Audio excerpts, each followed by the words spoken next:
The mountains overlook the sea, rising high above its vast expanse, and the village, which sits beside it. Tonight, we journey into these mountains, through the dense foliage, and up a winding drive to a large and very old-looking house. Safe from prying eyes, within the house, we see an old man, hunched over a desk, cluttered with papers. A small candle flickers and goes out, leaving behind a pale luminescence. The old man smiles, and somewhere, far off, a faint sound of crying can be heard.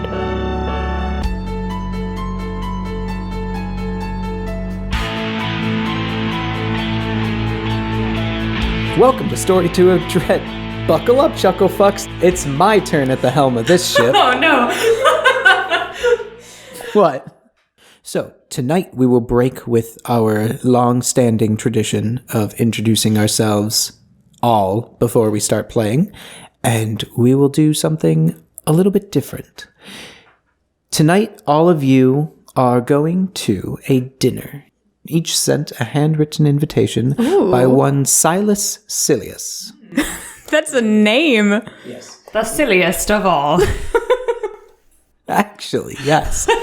You've been invited to a Halloween-themed Victorian dinner party. It has been clearly and boldly stated that you must dress in authentic period attire. You all know that Silas has recently changed his will, and that this change is going to be revealed to all of you at this dinner. Christine, would you like to tell us who you will be playing tonight as we see your car ascending the long and winding road? Yes. Well, hello, my name is Christine. Tonight I will be playing the role of Jill Silius.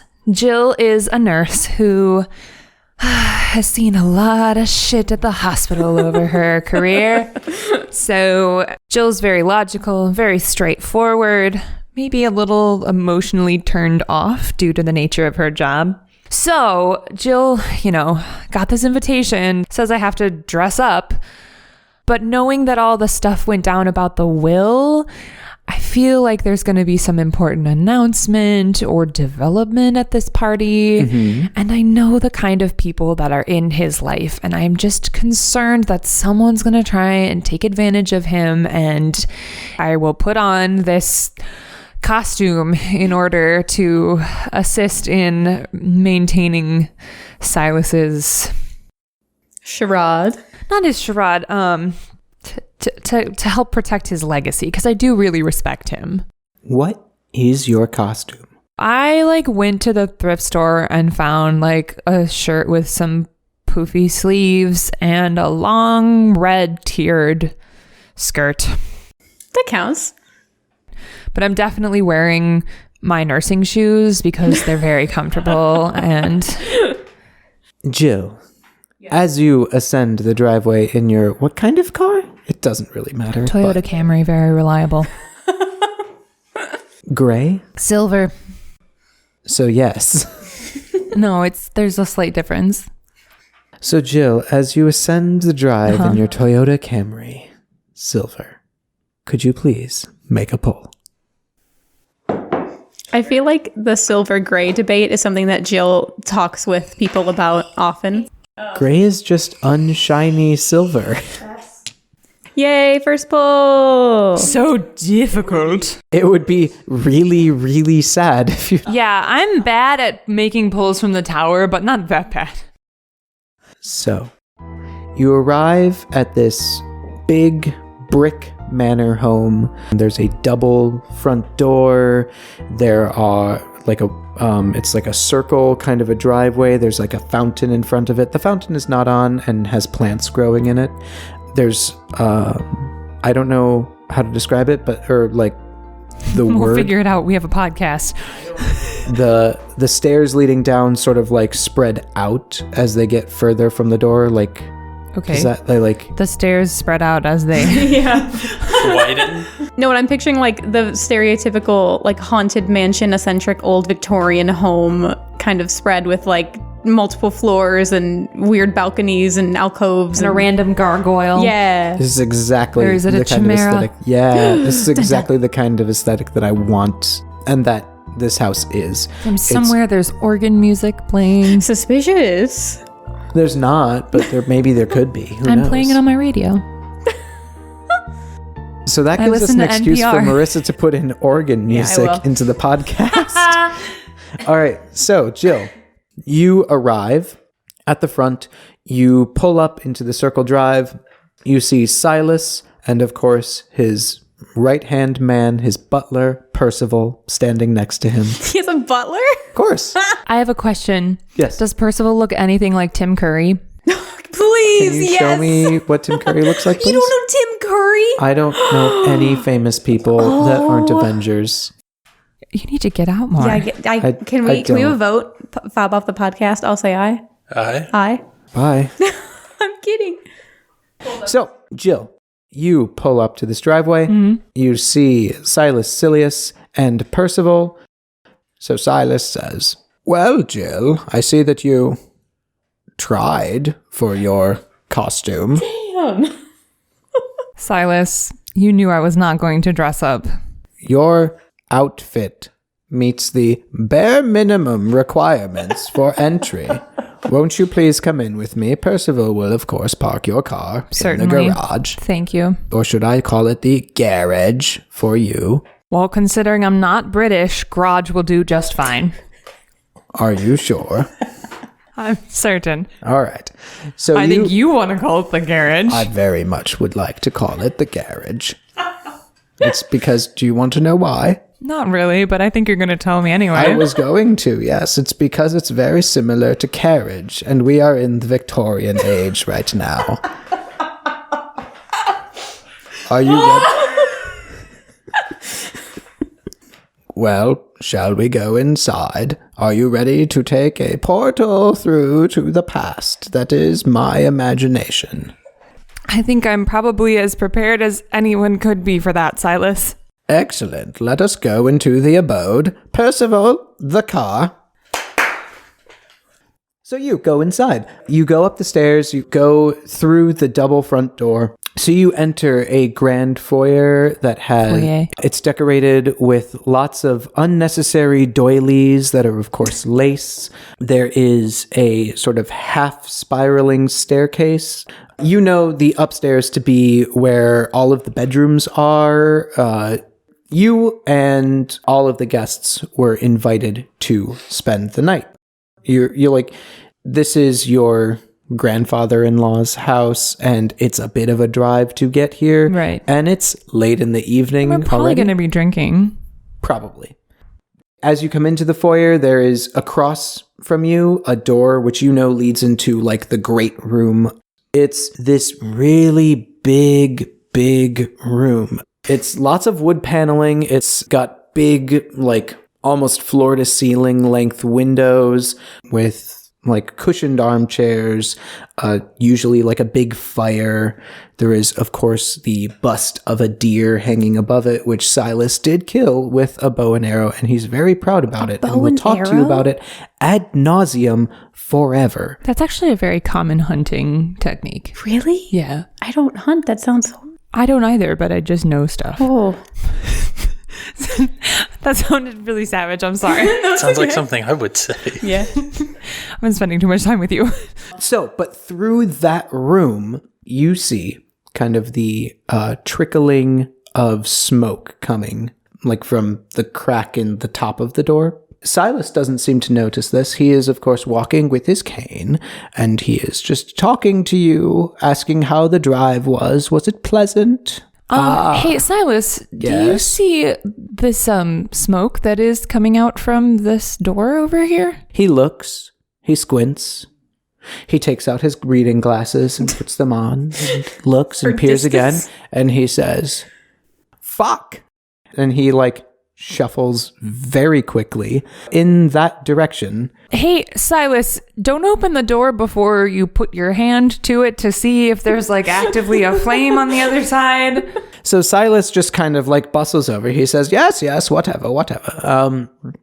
And he grabs the doorknob. Nothing happens. I'm suddenly really nervous. He Christine. opens the door. Smoke kind of like billows out into this area. And you can see kind of like the great room is in sort of a haze.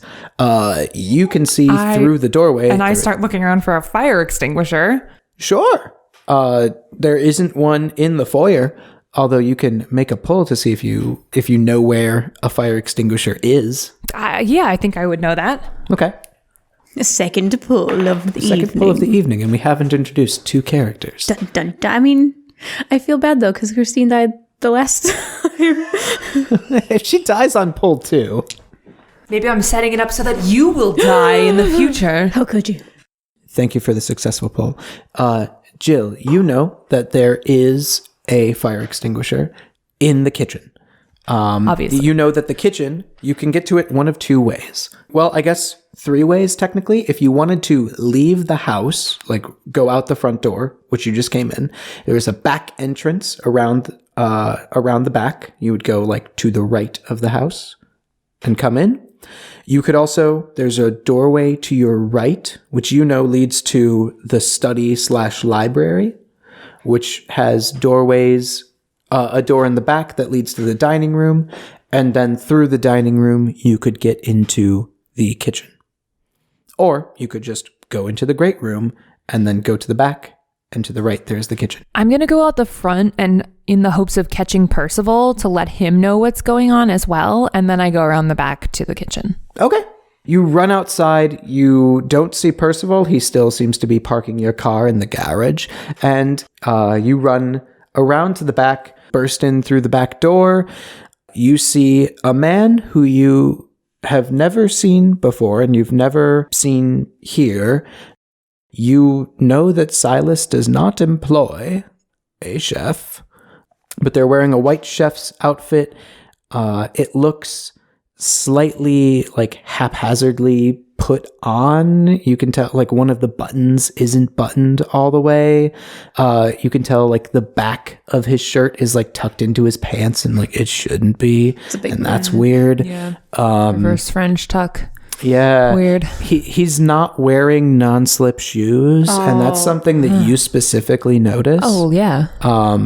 Why do you think I wore my nursing shoes? Yeah. So you take all of this in while you also take in the fact that there is a fire on top of the stove. Oh. Silas has just now made it into the kitchen and is freaking the fuck out and trying very hard to find a fucking fire extinguisher. Silas, calm down. We can handle this. Excuse me, and I push the man out of the way, and I reach under the sink where I find the fire extinguisher, and I put out the fire. Okay, you do. Make me a poll, please. There's so many pulls right away. Yeah. I'm not afraid. To take a stand.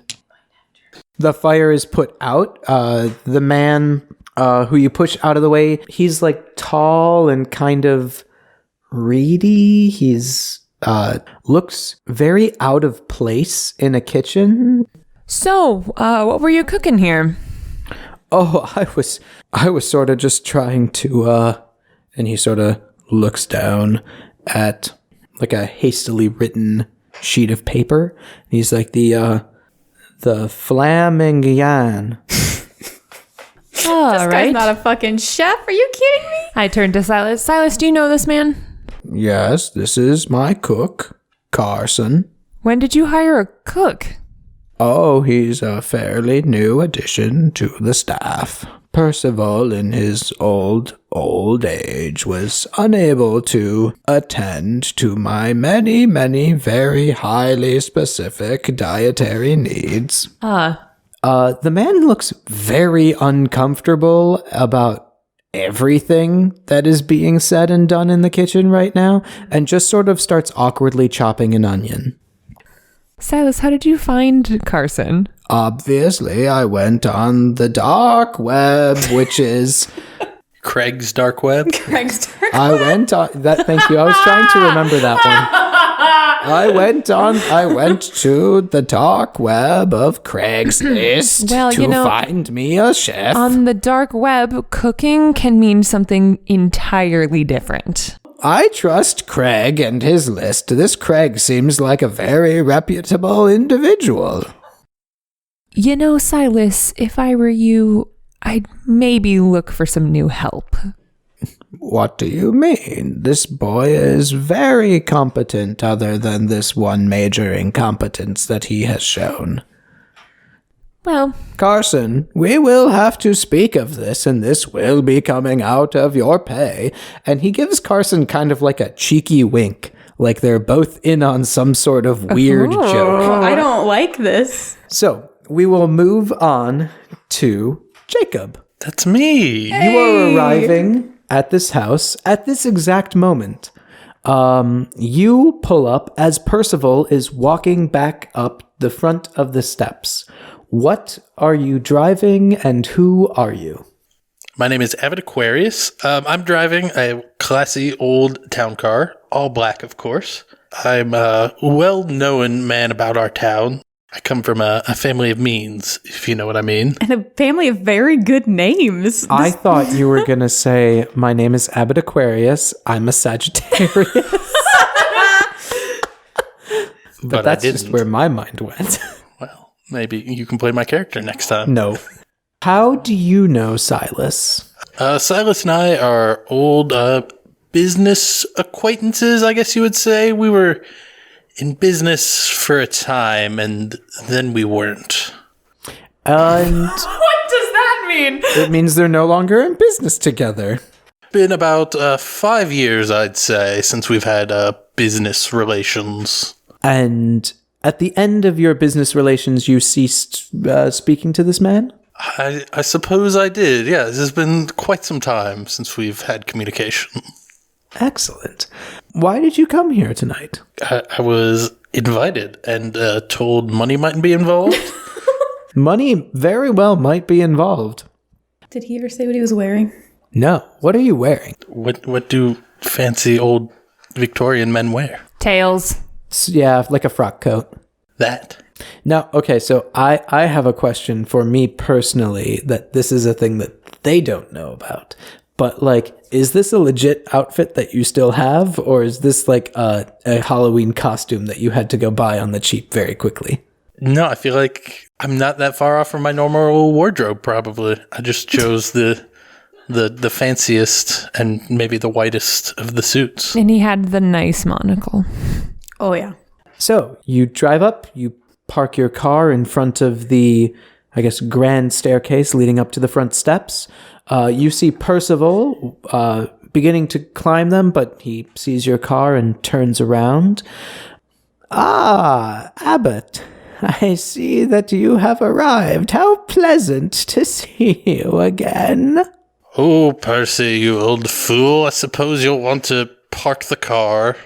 Want is a strong word, but the master will demand it of me. I'm so happy that you left the keys in the ignition for me and my old geriatric hands. I wish that everyone could see the full body acting that is happening from both of you right now. Oh my god. It's so good. The only way that I will remember this voice. Oh, it's brilliant. Please continue.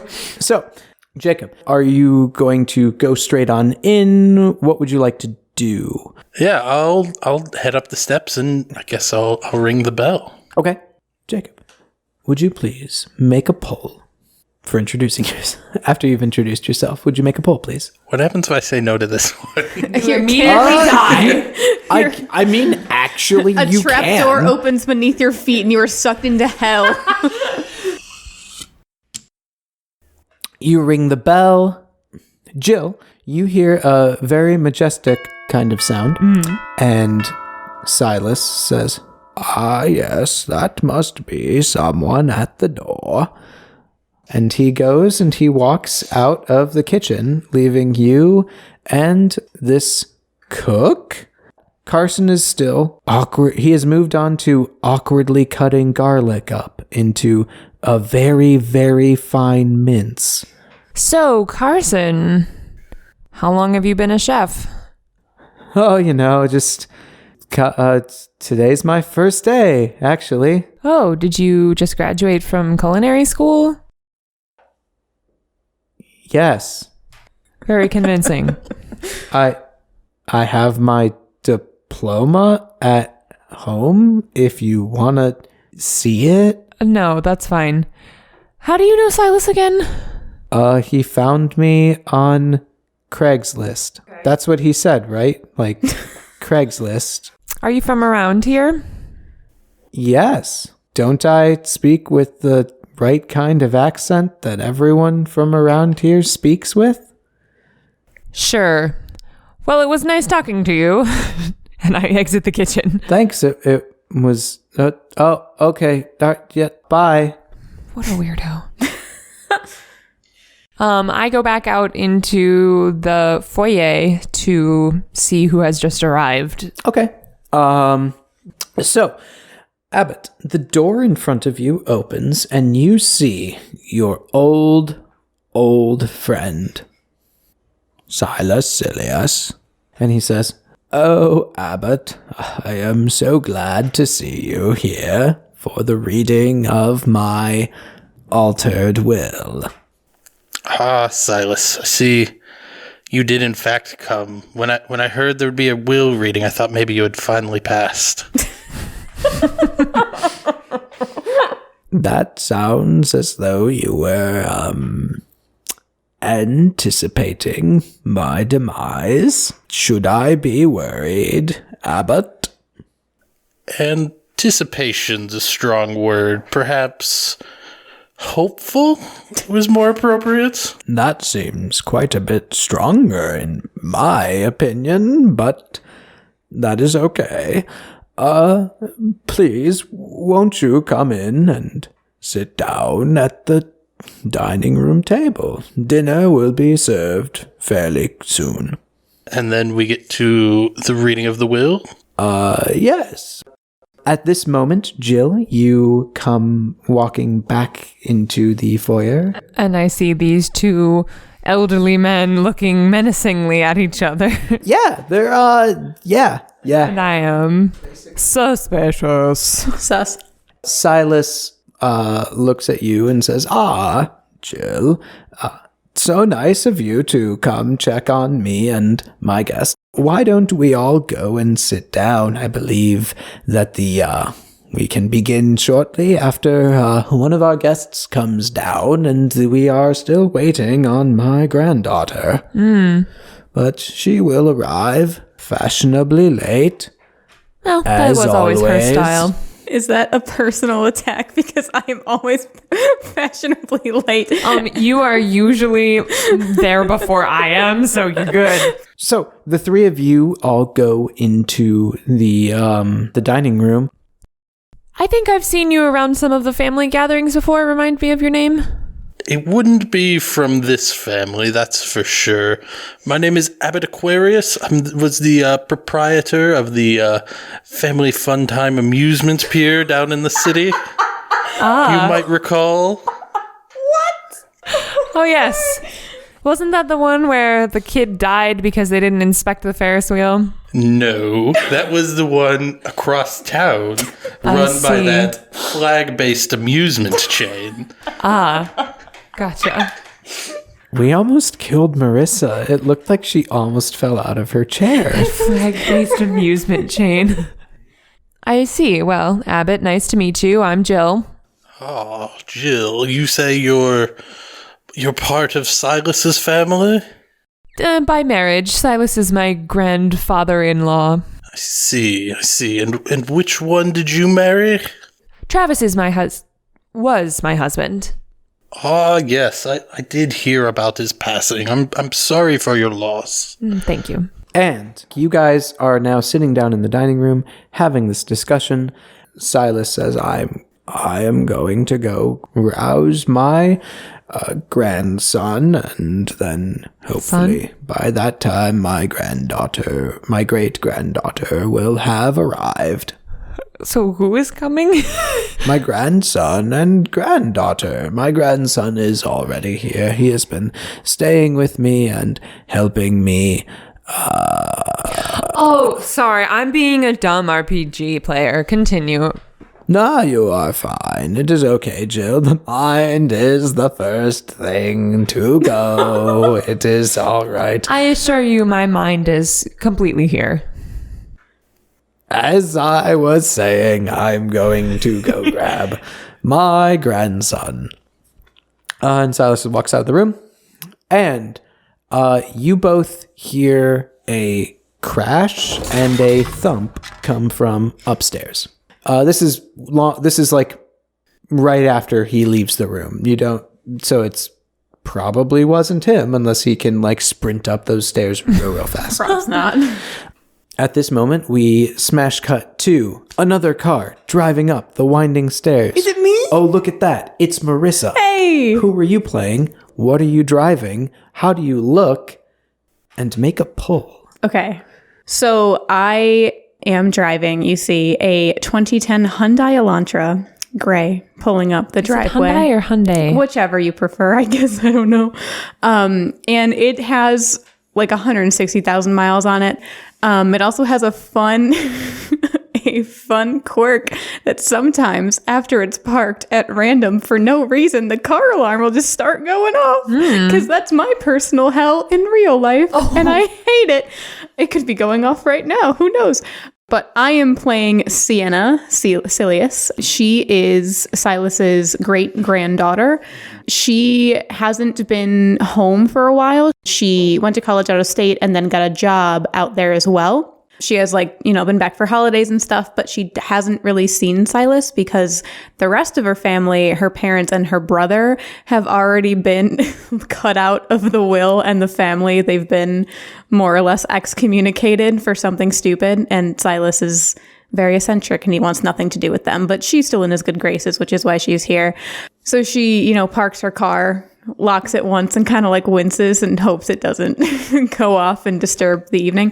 And she is wearing a full set of Victorian morning clothes. That's right. Black skirt, hoop skirt, black puffy blouse. What's that? A black veil. All of which she did find at the thrift store, similar to Jill, but it's all just like very, very melodrama. And she hot glued some of her cat's hair onto like a cheap $1 pendant for like a memento mori jewelry, because that was, you guys know what that is, right? No. Oh my, so memento mori is like remember you will die, and they used to like have jewelry with a dead person's hair in it and shit like that. Cute. Yeah. Anyway, so she is wearing that because her great grandmother, Silas's wife, recently passed, and Jill's husband Travis also recently passed, and Sienna, I guess, copes with dark humor, and so she is wearing that as she kind of picks up her skirt and starts walking towards the front of the house. Okay, you start walking towards the front of the house. You've parked your car next to the other cars. Yeah. Okay. So as you approach, you, of course, see Percival waiting for you at the steps. And Percival looks at you and says, "Oh, thank you. Thank you so much for not making me park any more fucking cars this evening." Oh, don't worry, Percy. I'm sure you had to park a lot tonight. I am going to give you the keys, though. If you do hear a car alarm, it's fine. Just hit this button at the top 4 times really fast and it'll turn off. I'm not super late, am I? I know I am not on time, but they haven't started yet, right? I'm sure that your great-grandfather has planned for your usual arrival time. Well, that's good. I'm gonna just head on in then. Are they already in the dining room? Are they in the foyer? Like, what's up? I believe they are in the dining room, as you are the last one. Oh, oops. To arrive, as is tradition. Well, can't break tradition. Thanks, Percy. Hey, nice bow tie, by the way. That looks really sharp. And I just kind of like push past him, giving him finger guns as I walk. So as you are going up the stairs, you start to hear a bit of a commotion coming from inside the house, and it grows louder and louder as you kind of get closer and closer. Yes, Jacob. Shit, thank you. Marissa, make a pull. I did do a forget. Wait, I have a joke. Commotion. Commotion. Commotion. Commotion. That's pretty good. Audio jokes with Christine. So thank you, Sienna, for making a pull. As you are walking up the stairs, you hear this commotion getting louder and louder. Can I tell where it's coming from? Because I'm going that way. Oh no, it's you're walking up the stairs. It's coming from what sounds like maybe the other side of the great doors leading into this Yeah, I bust in. manor. Right before you go to do that, you hear a creak and you step back right away and the door slams open. Whoa. You see your uncle, Reginald. He So this is the aforementioned grandson. This is the aforementioned grandson. Okay. This would be, I guess, Jill's brother-in-law and your uncle, and absolutely no relation to Abbot. Of course not. Absolutely.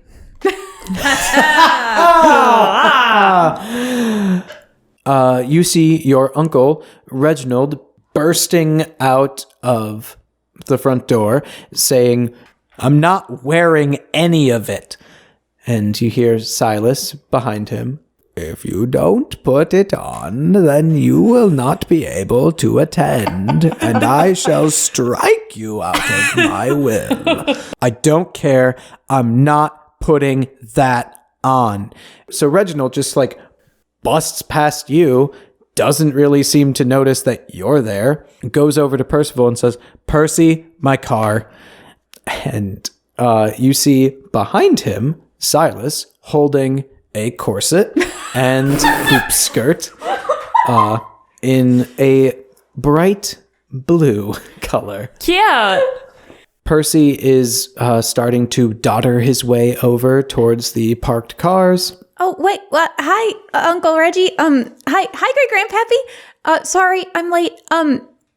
Is everything okay? I mean, it was a costume party. He's trying to make me put on a fucking skirt. I'm not going to wear a skirt just to attend his dumb will reading. That's really stupid. I'm not doing that. I mean, first of all, it's a really nice skirt and blue is your color. Second of all, I mean, could we maybe do a compromise? You could be a Victorian peasant and we could find you some pants and a poofy shirt and I can smear dirt on your face and you could be a chimney sweep. They had chimney sweeps back then, right? That would count, right? Silas thinks about it for a second. And make a pull for me, please. Oh no, it's for chimney sweep? To convince Silas to break his very strict and stringent dress code. The spirit of Dick Van Dyke is with you. I've done it. So yes, you talk with Silas for a minute, haggling it out with him and Reggie. Because listen, first of all, chimney sweeps or definitely, probably, I don't remember, probably in that time period. And it wouldn't be fair if we just represented the aristocracy, the working poor were a thing, then we can have some cool class conflict. This has become entirely too complicated in Jill's opinion. Yes, Reggie, if you will permit Sienna to smudge dirt all over your face, I will permit you to come and hear my will reading. Or, actually, I think I still have some mascara in my car, so we could be mascara if you want. I guess that's more hygienic, maybe? It's touched my eyes, but just my eyelashes. Yes, you could also use the mascara if you so choose. Mascara, I hardly know her.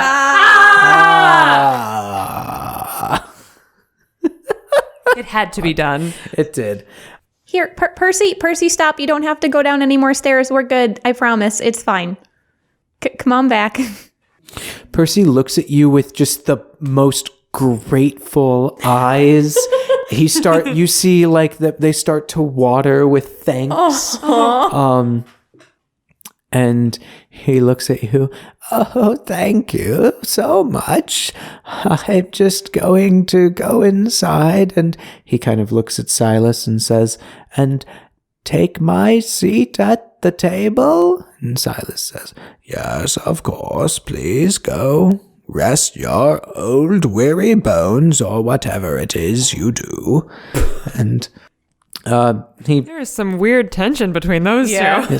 he goes inside and just kind of, he disappears past Silas. Come on, Uncle Reggie. It's just my car's in the garage. Let's go. And I like kind of like start leading him away before, because I know Reggie. I know he has like a temper. I kind of want to like alleviate any of the tension.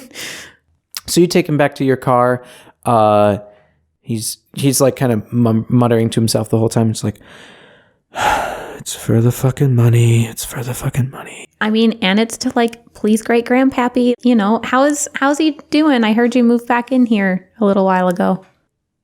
Yeah, he's doing not great. I mean, yeah, it hit everyone kind of hard when great grandma passed. They said it was an overdose, an accidental one.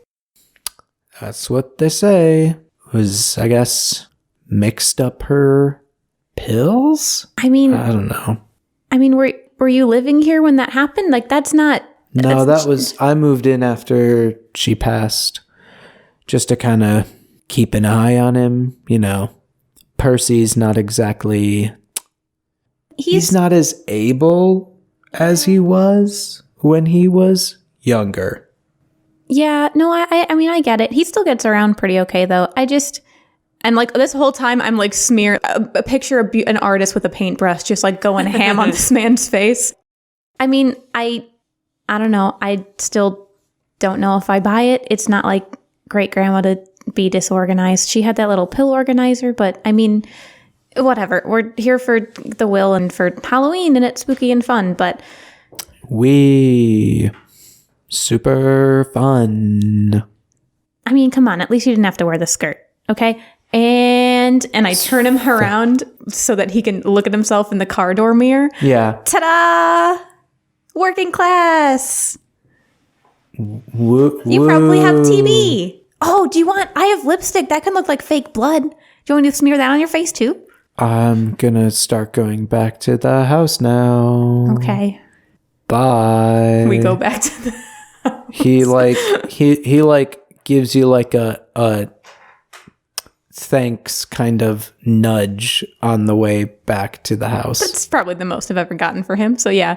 It's about that's like his version of a hug. Yeah, I'd walk with him back to the house and, probably past Percival on the way to the dining room because he's old. And when I get in, the first thing I do is I give great grandpappy a big hug. Yeah, he's waiting for you at like the top of the stairs, waiting to get in, because he has to approve, obviously, of Reginald's outfit. Yeah. And Reginald, you may enter. You are now properly dressed as a peasant boy. We will be referring to you as the peasant boy now. Excellent. Reggie does not seem at all pleased, but brushes past him and goes into the dining room area. Jill and Abbott, both of you, see a very angry, very sooty, kind of grungy man who, Jill, you recognize. Oh, yes, and I am him. laughing so hard under my breath at my brother-in-law. He sits down. He sits as far away from both of you as possible and kind of like slumps in his chair. He is just not having a great time, and it's pretty obvious. Long day at work, Sweepy. Hey, Jill. Yeah. Nice to see you too, I guess. Don't act like any of this is surprising for Silas. No, it's just kind of tiring when you deal with it all the time, every day. Forgot to pack this, and he sort of gestures at his whole outfit. I guess you always just have to be prepared for the unexpected. Guess so. Hey, you're someone else. Let me talk to you. I say, is that Reginald dressed up as a poor? Oh, I hate you too, don't I? You're... Ab... Don't act like you don't remember. He consults his field notes. Abbot? Indeed. Why are you here? You haven't done anything with anyone in this family for, looks at his watch, 5 years or more. I was told there would be a reading of the will, and I thought it would be good news, so I figured I'd come and see. Uh-huh. He gives Jill kind of like a side eye, like a knowing what the fuck sort of thing. Jill just shrugs. Okay. Fun. And we cut away again to Sienna and Silas. I give him big hug, and then I break away, and I like kind of do a turn and do like a curtsy, like, do you approve? Oh, Sienna, of course, I think that your outfit is delightful. And he sort of like gives you the old man equivalent of a very like stately bow. Hell yeah. This is all I wanted from the evening. It is an absolute pleasure to see you after it's been so long. I mean, it's only been like, like a year. Sorry I wasn't here for last Christmas, but, Mom and Dad and Sean really wanted me to spend it with them, and you're not going to let them back in the family anytime soon, huh? Who? Yeah, that's what I thought. But no, of course, I understand that you have to spend time with your friends. Biological parents and brother, Biological friends, yes. Yeah, that's fair. Mom said you cut them out because they put mozzarella on the French onion soup for dinner instead of Amish Gruyere. Is that real? And at that exact moment, you hear a loud crash coming from upstairs. What? Is someone else upstairs? Oh, that's just your great-grandma acting up again as she does in her current state. Wait, what? Obviously, she is a ghost and What? haunts these premises, Wait, haunts the what? halls of this home. What? She's a ghost? Have you seen her? Of course, we talk on quite regularly about, the letters you send me, the fact that you are the last surviving member of your branch of the family. These kinds of things. Can I tell if he's being serious or if this is like a goofer trying to wave away? You have no idea. He seems to be buying into it, but you can also tell that he's sort of like playing up this weird Victorian persona of his. So is this you go to the dining room? I'm gonna check it out. Like, if something fell, like, that's not great. Percival will clean it up, or maybe my new helper around the house, Carson. Okay, I guess we can clean it up after dinner, but Great-Grandpappy, if Great-Grandma's a ghost, that means something's wrong, right? Like, usually dead people go to heaven or whatever, right?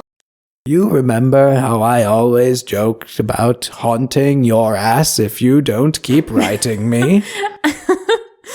I mean, yeah, but Well, your grandmother and I had similar jokes. She would constantly tell me that she would haunt me to make sure that I stayed faithful to her, even in her death. I mean, that sounds like Great-Grandma, but... Obviously, this makes perfect sense. Let us go into the dining room. I feel like she looks over her shoulder at the top of the stairs just to see if anyone's coming down or anything, but she'll follow him in. Sure, make a poll. Wait, really?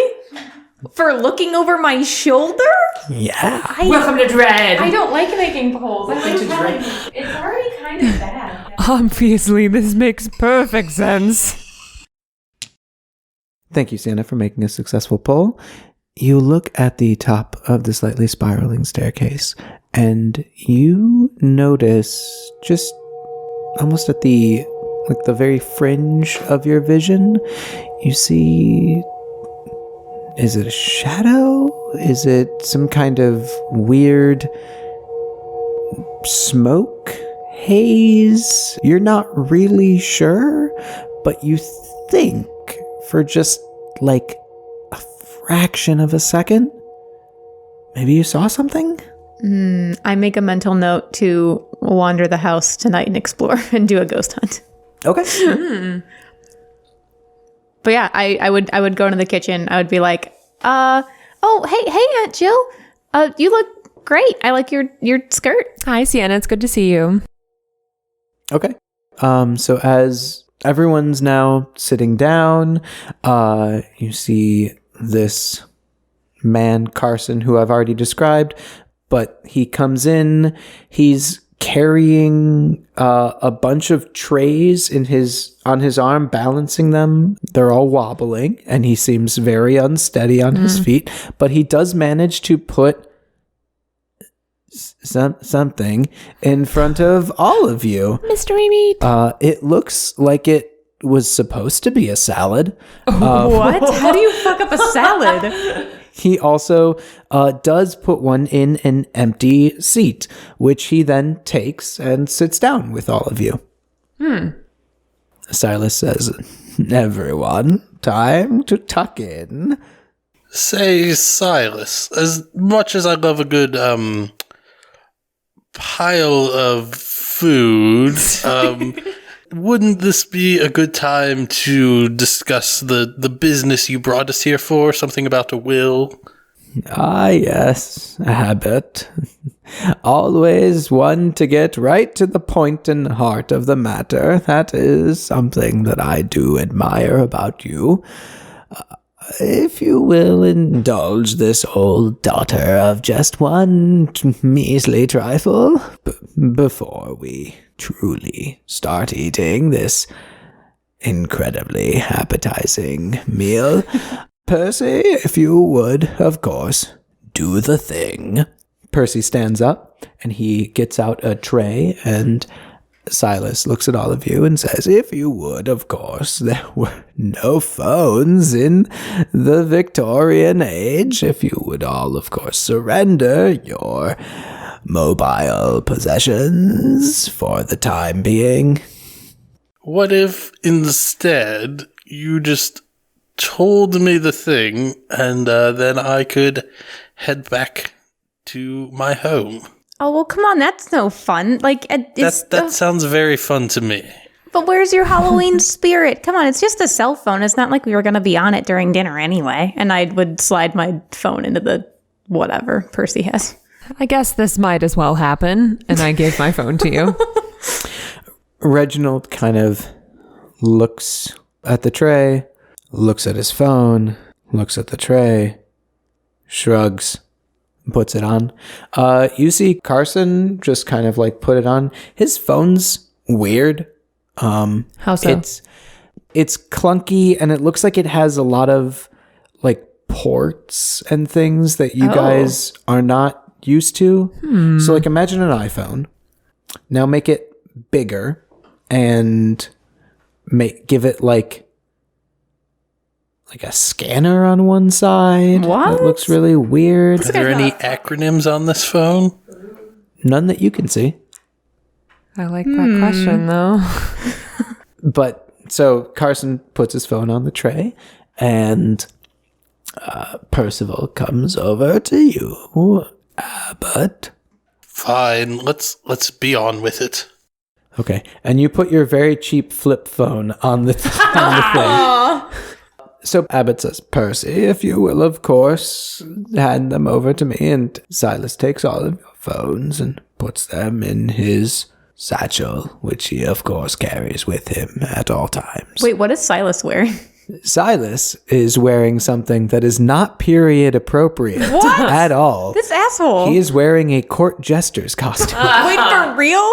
You didn't think to mention this fucker was in a court jester costume until right Yeah, now? because we all were just like, same usual shit. It seemed very normal to all of you Fair. for this man. Touche. But no, he's also, and he has like a little bag in which go all of your phones. And he says, now if you would all indulge me one last time and tuck in. And he starts eating his salad. What does it taste like? Oh, so you're eating it? Yeah? It tastes fine. It's just like, It's just like weirdly wet. yeah, it's bad greens. Just checking. Everyone is tucking in? I'm afraid of this question, but I already said yes. I am trying to look for the pieces of salad that look the least threatening. Okay. Well, you're kind of like, shall we say, hunting and pecking in this salad. I guess you could say that. That's how I'm going to describe it. Yes. You're like kind of scraping away, trying to be like, okay, not that piece. And you come across like a piece of crumpled paper. Oh, I very surreptitiously remove it from my plate and I very carefully unwrap it, trying not to garner any attention. It says, "Ha ha! One portion of the will of Silas Silius. Congratulations!" Wait, what? Everyone sort of kind of just finds crumpled pieces of paper in their food and just has to unroll it.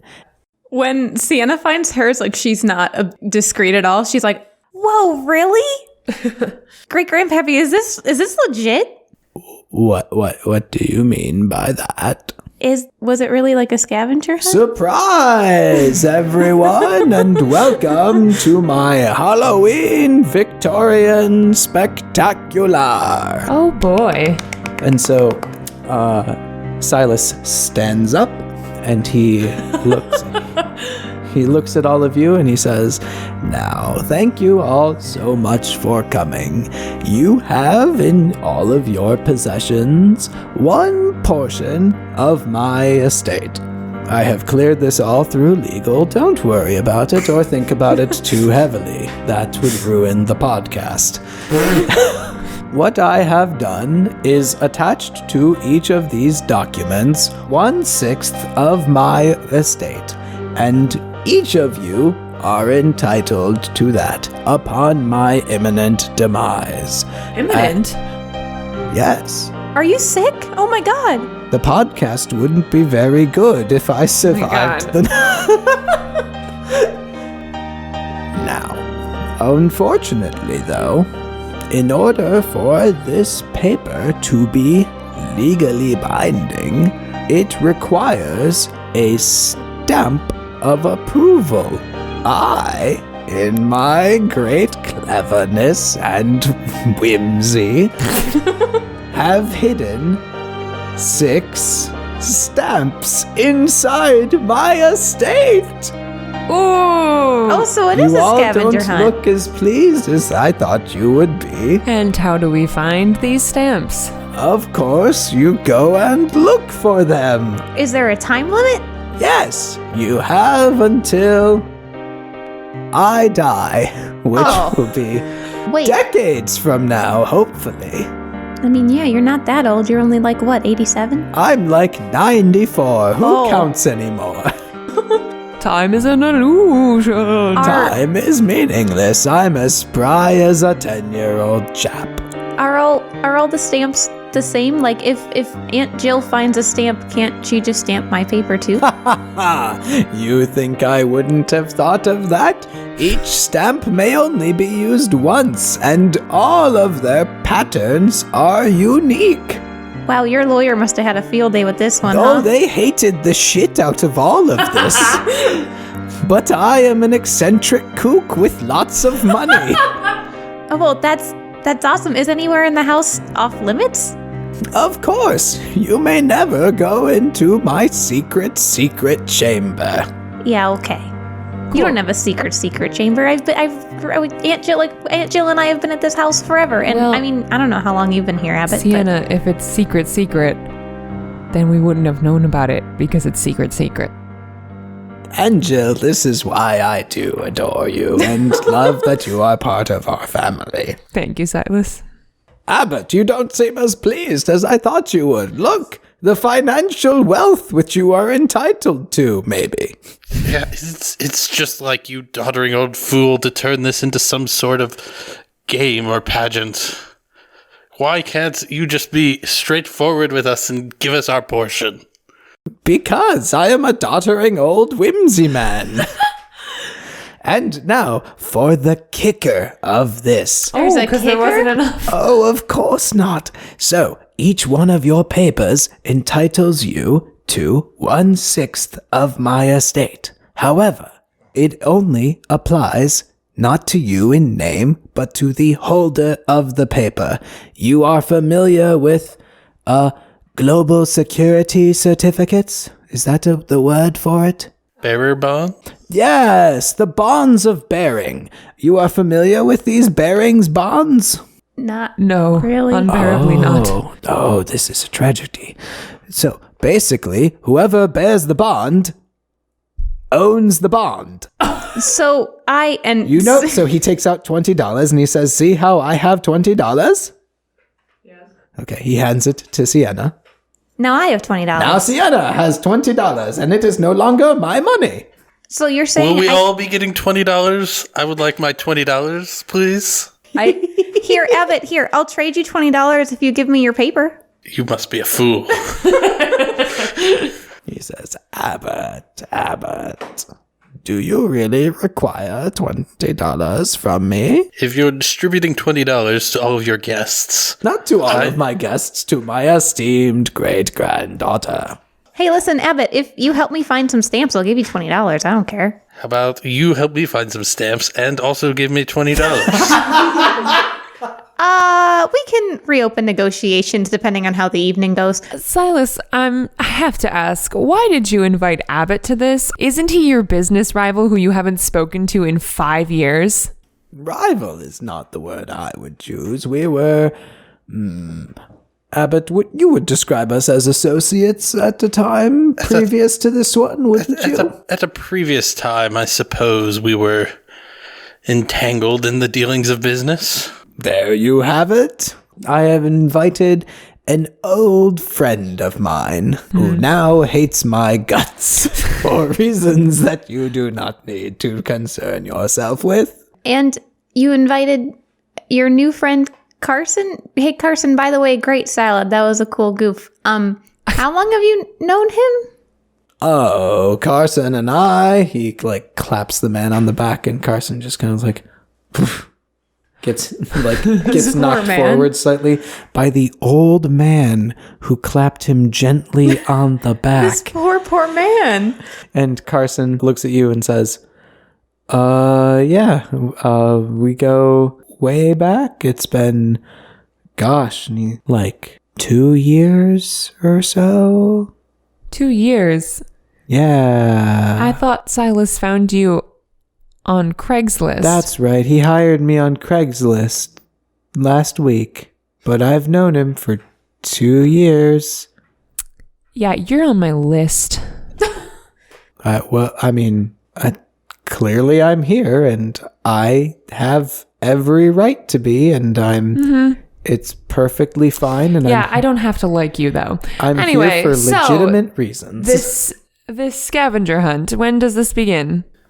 Of course, this scavenger hunt and the eventual legitimizing of your will papers began at the start of dinner. And at that second, Reggie just bolts out of the room. Hey, no fair, he can't get a head start. Reggie is free to do whatever he pleases. But Aunt Jill, he's gonna take all of them for himself. You know Reggie. I suppose we just have to find them. I get down on the floor and start living under the table. Silas goes back to just eating his I just eating a salad. I start looking underneath the table for hidden stamps duct taped to the bottom. You get a stamp and you get a stamp. There are no hidden stamps taped to the bottom of the table. Damn it. Wait, one more question.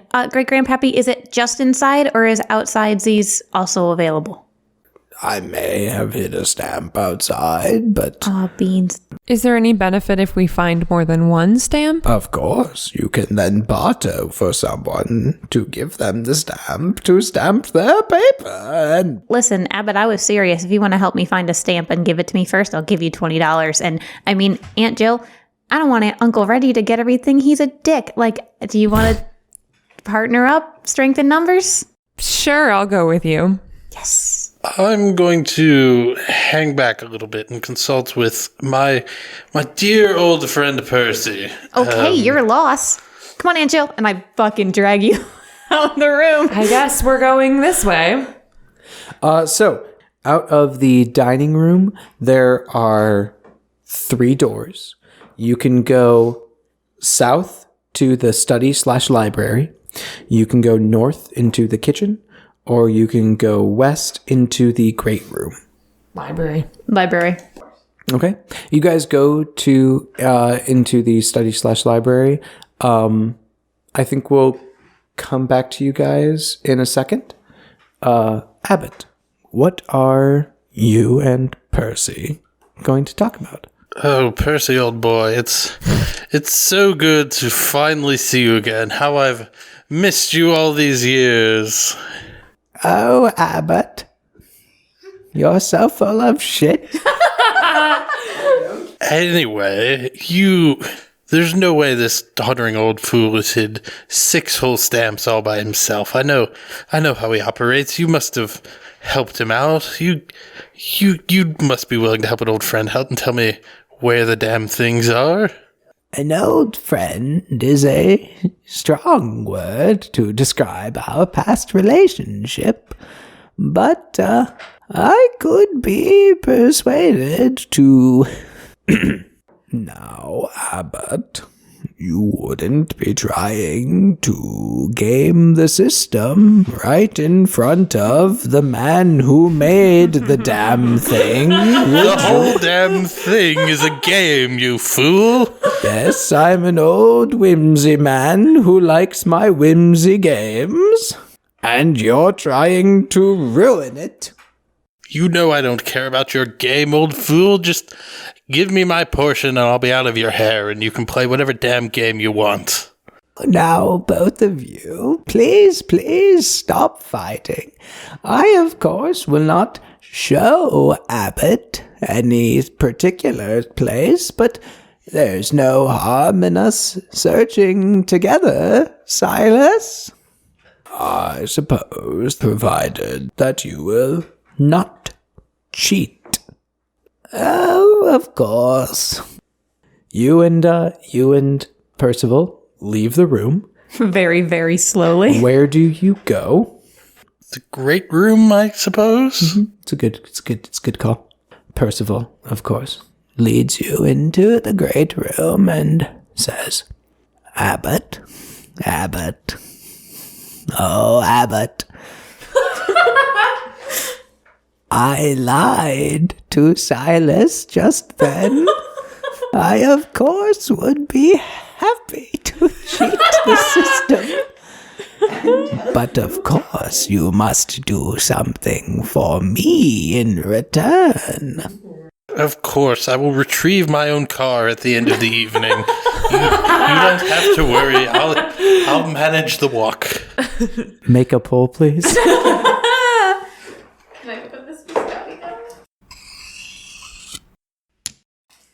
Thank you, Abbott, for making a successful poll. Percival's eyes light up with such delight and happiness that some other human being, 1, cares, and 2, is like, has thought about a need or want that he might have. Heart. Percy needs a friend. He needs a vacation. And he says, that is all that I ask for. in helping you find a multi-million-dollar worth stamp.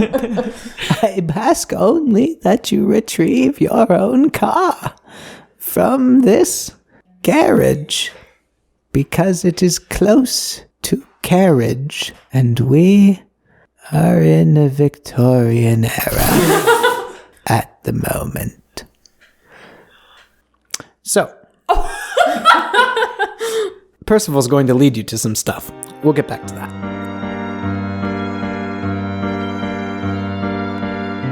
Thwack, and we're in the library/study. It is floor-to-ceiling bookshelves. There are leather-bound tomes. Lots of the spines are printed on with like metallic ink. So they kind of like shine and reflect the fading light coming in through this gigantic window. Outside, the wind seems to be picking up. The trees are starting to turn a nice autumn shades, but they are kind of billowing in sort of gusts of wind. That's what you notice through the window, but you see a desk. There is, of course, the green desk lamp that... Oh, yes. Yeah, it's... Is the lamp on or off? The lamp is off. You see a ladder on one of those like rails that slide. It is the Beast's library from the animated picture Beauty and the Beast.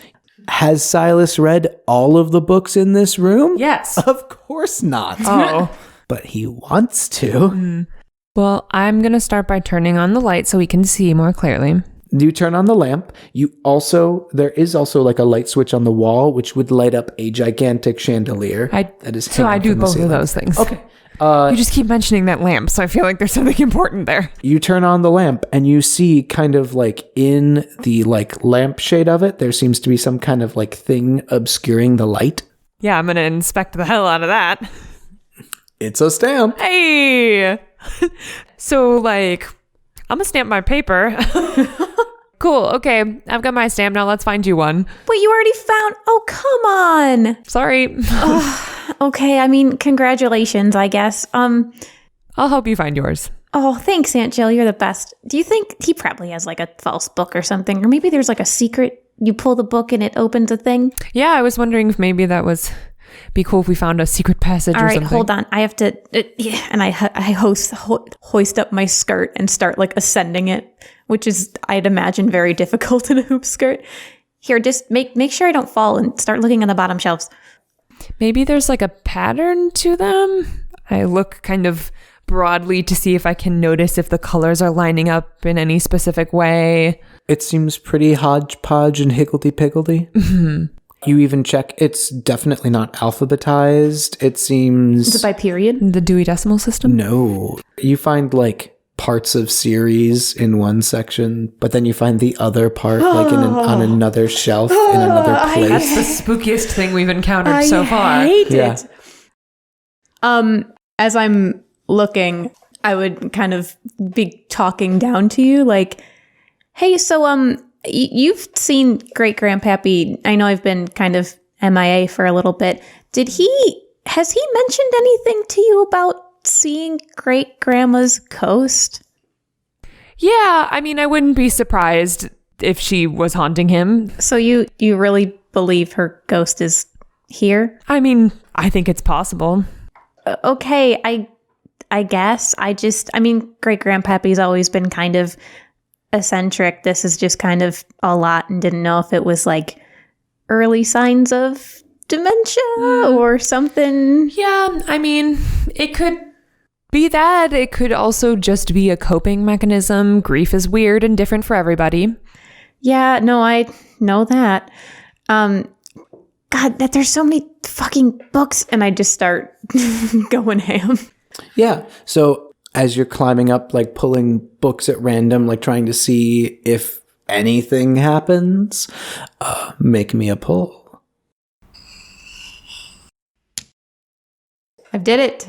And so as you you get a weird feeling on the back of your neck, like all the hairs on your arms kind of like stand up. And right at that moment, you kind of like, you see a book that's like, it's glinting just like a bit more than all the other ones. And so you lean out and you take it and you pull it, and it comes away. It's not a false book, or it's real. And it's a good thing that you were leaning out this far to get it, because all of a sudden you hear wham right on the floor, and you look down and a book from above you, where it would be like nothing, everything was like pushed in and fine, has fallen and is just now like open on the ground. Oh my gosh, is this Interstellar? It's a good movie. What? No, what? That movie was horrifying. We'll talk about that later. Okay. Whoa. Aunt Jill, did you fucking see that? Did you knock something? No, I didn't touch anything, but yeah, whoa, this book is just on the ground now. Hold on, let me here, can you hold this ladder? Okay. I would like to gingerly climb down. Yeah. Can I like look at this book, like what the page it's open to? Like what is it? Yeah. So this book is, you both know that Silas is an old weirdo, and Yeah. and you don't know if he's actually read this book or not, but it is a book on the occult. It talks about ghosts and, like doppelgangers and other things. Can I check the front to see if there's like an inscription? Like if someone was like, "Hey, Silas, here's this cool book. Happy 89th birthday," or something like that. You look at the front of this book. Oh wait, really? There's an inscription? Hell yeah. And you see, "To Silas, from your friends at the organization, please use with care." What? Hey Aunt Jill? Yeah. What organization is Great Grandpappy part of? I have no idea. Use with care. Okay. I would be careful with this book. Oh no, I'm taking this. I'm just gonna go ask him. But I would like to like look around and see that shadow, or is that like chill still with me? Because Sienna's mind is like, maybe great grandma is a ghost. The chill was just like very faint with you for just a time. I will say, when the book kind of like fell open, it did fall open to a page that was talking about ghosts. Okay, I'm kind of freaked out. I don't think there's another stamp in here. I'm gonna check upstairs and then go ask Great Grandpappy what the fuck is going on. But Okay. I did, there was a crash from upstairs. Yeah, I heard that earlier as well. Do you want to go check it out? Yeah, Great Grandpappy said it was Great Grandma. So I mean, I think it might be bullshit, but we'll see. Let's go find out. So yeah, I guess we head upstairs to where the bedrooms are. Okay, so while you guys are going upstairs, we are going to cut away to Abbot and Percival. So you enter the great room from the right, or from like the east, if you want to think about it. The fireplace is in the north side. You again do see a deer head mounted. At each of the four corners is kind of like a potted tree, and Percival is going to lead you over to one of the potted trees. Of course. And vaguely sticking in the dirt is a stamp. Oh, good. Thank you, old chap. I won't forget you when I'm wealthy, or I'm already wealthy. I won't forget you for this. And I grab the stamp. Thank you. And I stamp my paper. Dear friend, if we can call each other such things, I would greatly appreciate some help. What do you? Yes, I already told you. I will move my own car. Don't you worry. No. I need to get the other one in this room. And he points, of course, to the deer. Oh my god. I require your assistance if you could give this old man a boost. Very well. I suppose this won't take too much more time. And I'll boost him up. Okay. He reaches into the deer's mouth, as is appropriate. Of course. And he pulls out nothing, and he looks very confused. And he says, oh dear, it seems as though... Oh dear. And he tries again. He goes like elbow deep into the deer's gullet. I know nothing of taxidermy, so I don't know. I don't think that's how that works. Also, how big do you think a deer's mouth is? Well, you can go down the esophagus and into the tummy, but there is no tummy because it is just the head and neck. I hate everything about this. So the old man is reaching down in and again draws out an empty hand and says, "Shit. That was where I put the other one in this room. Someone must have already gotten to that one." Well, I've already got my stamp, and I've got to get home, so if you'll just give me my keys and tell me where I need to take this paper to turn it into money, I'll be on my way. The paper is only worth money upon the master's demise. But also, I'm not going to give you your keys until you help me get my stamp. Well, where's the other ones? I only hid but these 2 stamps. Maybe you should ask that Carson fellow. He seems to be helping out a lot. Maybe he would know. Maybe you should help me if you wish to get your keys back. Don't you want your car? Fuck it, walk home for all I care. I'll follow you to the Carson fellow then. To the dining area. So you both go in. You see Carson is still just sitting there, just kind of like chilling.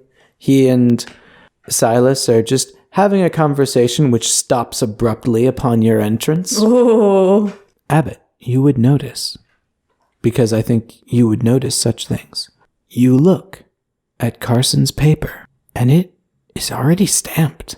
This motherfucker. This is sus. Well, there he is. I guess you should go talk to the boy and... Yes, I guess you should. Fine, we'll speak to the boy together. But how to get him away from the old fool? I will try an ancient and mystical technique passed down through my family of butlers for generations. Carson! Get over here. And Carson, looks up from his soup, because there's soup now at each place. Please describe the soup. It's a really, really good, creamy chowder. If you put clams in this, it would be clam chowder. Clam chowder. Sans clams. I'm calling out my stepdad, who will never listen to this podcast, but he one time made clam chowder without the clams, and we're never letting him live it down. I feel like that's exactly what Carson did also. So yeah, there's soup now out at everyone's place. Carson is sipping it at Percival's ancient and masterful call. He gets up and goes over to you guys and says, "Hey, what's up?" Come with us to the kitchen, I suppose, and we have a query for you. Oh, yeah, sure, fine. I wasn't in the middle of a thing. All right. Well, and he gives Silas kind of a sidelong glance and goes, "Well, I'm gonna go over in there." And Silas kind of nods, yeah, that's fine. I'm so suspicious. So he follows you you both into the kitchen. What's up? Why are we in here? The entrees aren't going to be ready for another couple hours. No, you fool. This isn't about the food. Did you help the doddering old man hide any of these stamps? Oh, no. Have you seen any of the damn stamps? I mean, just the one that I found And where was that one? under my seat. I feel like you're being less than truthful with me, boy. I mean, give me a piece of paper and maybe I'll tell you. Just any old piece of paper? No. That's stamped piece of paper. We'll see, we don't have any stamps. That's what this is all about. Didn't you find a stamp? I did, and then I lied to him. Oh. Well then, back to your slop, I guess, son. We'll continue to search for... excuse you. This is Flaming Joan. Whatever it is, be gone. And Carson just kind of, okay, and just walks out. Well, that boy was no help. He might have hidden something in my room, I suppose. It would be a great invasion of Percival privacy. But... That does sound like the doddering old fool. I guess take us there. He takes you there. It's on the other side of the foyer from here. It's very sparsely furnished and just a lot of really muted and drab colors. You see a bed, you see a desk, you see a small wardrobe, think Narnia. That's kind of it. There's a big window that looks out over the front yard. You can see the fountain. Can we see a stamp? You would have to look around for a stamp. This is... I do.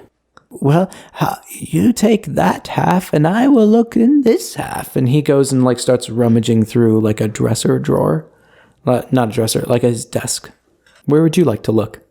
The other half of the room. Yeah, you start rummaging in the pockets of things. You're just looking around anything. You look at the top shelf, which of course has the socks. But you reach up and you're feeling amongst the socks and you feel something wooden. Pull it down. And it's a stamp. What does it look Yay! Ooh. Well, here it is. Percy, I've found you your damn stamp. So I'll take my keys now and I will be going. Oh, excellent. Thank you so much. And he takes the stamp from you and starts walking out of the room. My keys? Yes, of course, your keys. Obviously, that is where I was starting to dotter off to. Let's dot her on then.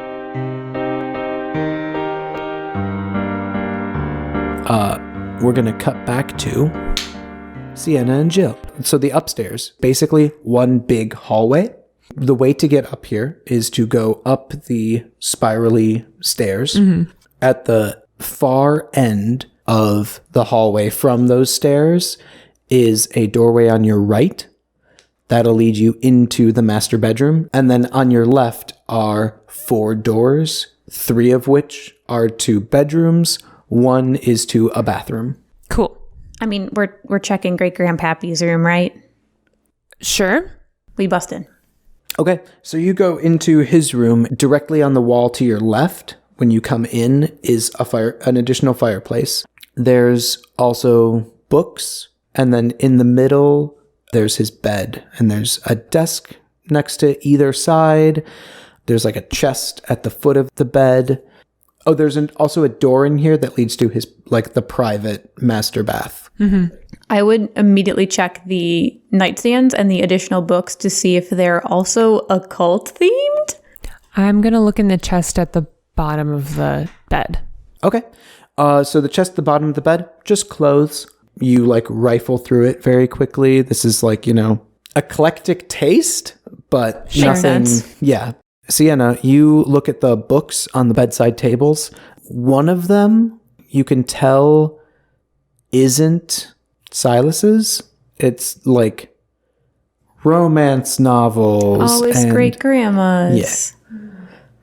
So that makes me sad for a minute. Oh, I'm sorry. That's okay.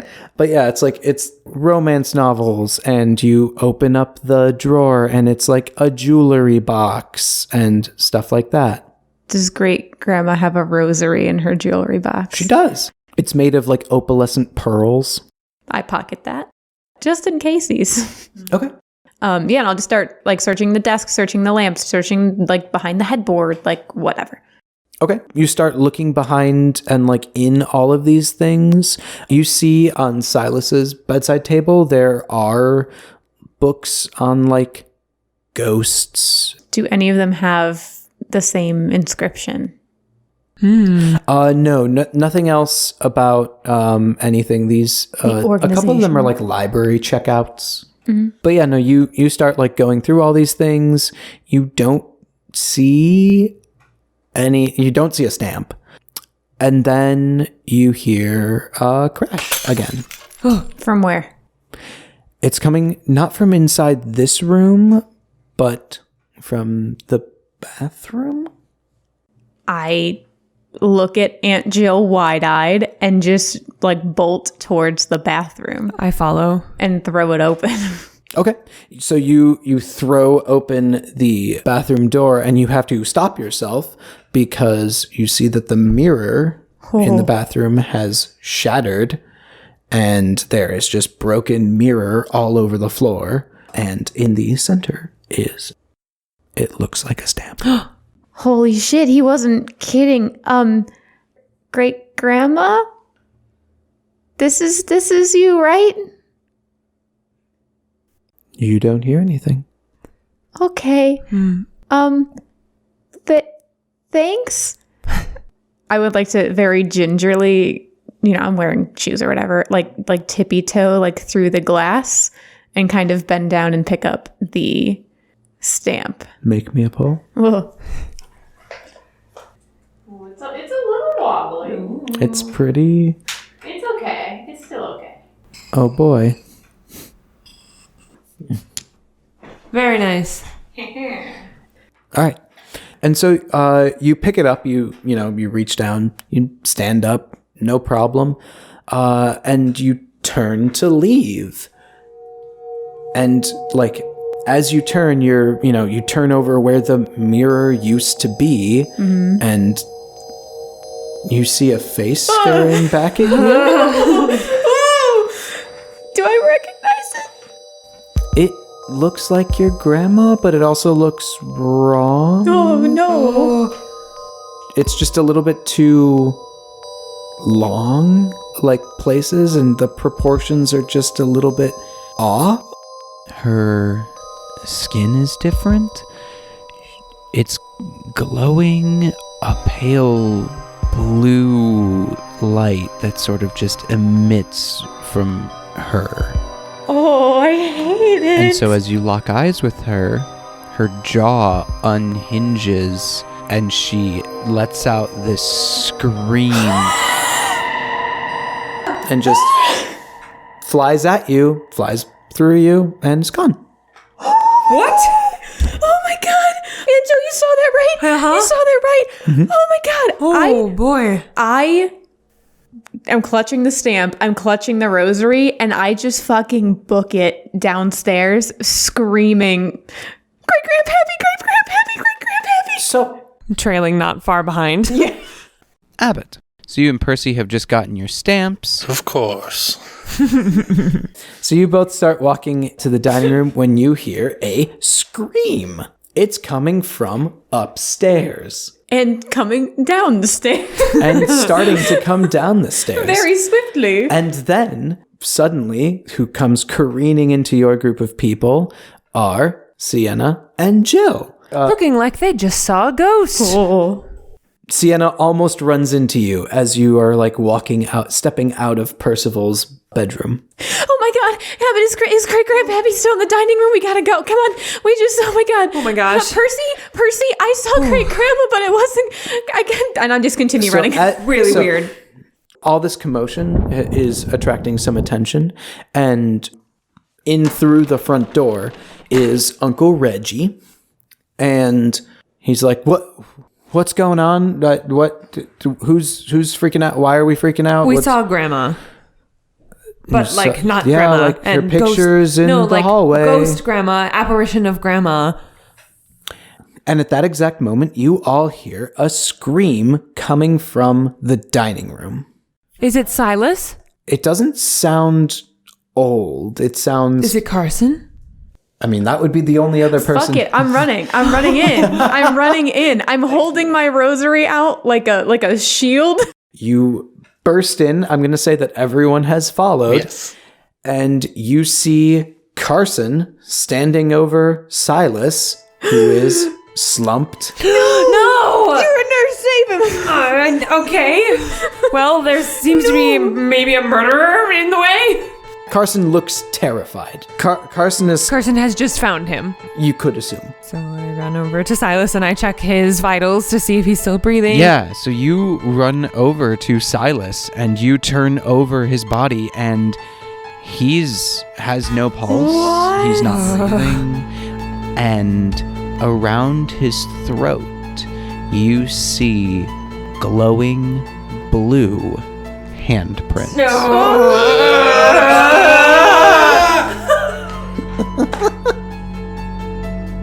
This episode sponsored by the number 342. The number of the day is 342. Thank you for listening to the episode. It means a lot to me. I have to thank Eli Schneider for our theme song and music. You can check him out on Spotify. There are additional sound credits in the episode notes. Thank you to our intern, Mannon. You can find her at Mannon Elise on Instagram. She created our episode art for this story, and I really like it. You can follow us on Instagram at DNBpod. We're on Twitter at DNBfast. Or you can visit our website at dnbpod.com. If you like the show, give it a 5-star rating on Apple Podcasts and write a review. Tell us what your favorite breakfast is. Tell us what your least favorite breakfast is. Tell us the breakfast that changed your life, whether it for good or worse. Let us know. And we'll be back in 2 weeks, so tune in then to see what happens.